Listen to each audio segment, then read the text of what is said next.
Hello दोस्तों, नमस्ते, प्रणाम। मैं आशा सरगम अपने यूट्यूब चैनल में आप सभी का स्वागत करती हूँ। और मैं आज सुनाने जा रही हूँ लाचारी गीत। आप लोग कमेंट बॉक्स में बताइए कैसा लगा गाना गीत, और लाइक कर दीजिए, और कमेंट बॉक्स में ज़रूर से बताइएगा कैसा लगा गाना गीत।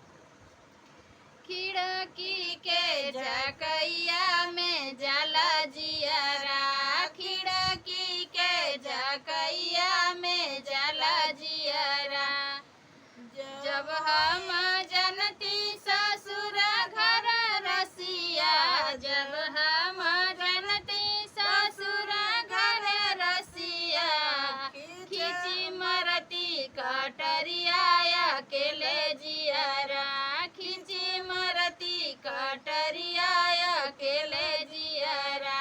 खिड़की के झकैया में जाला जियरा, खिड़की के झकैया में जाला जियरा, खिड़की के झकैया में जाला जियरा, खिड़की के झकैया में जाला जियरा।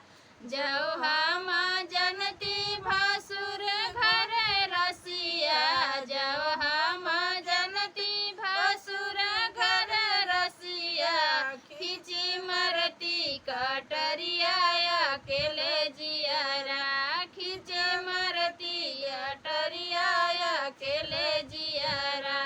खिड़की के झकैया में जाला जियरा, खिड़की के झकैया में जाला जियरा।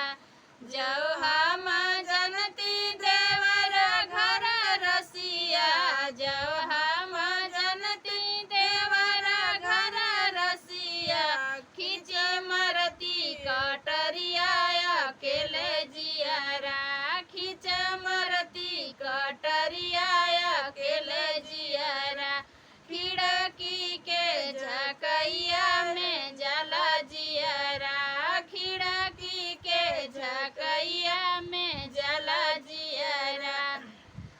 जब हम जनती बलम घर रसिया, जब हम जनती बलम घर रसिया, खिच मरती कटरिया अकेले जियरा, खिच मरती कटरिया अकेले जियरा।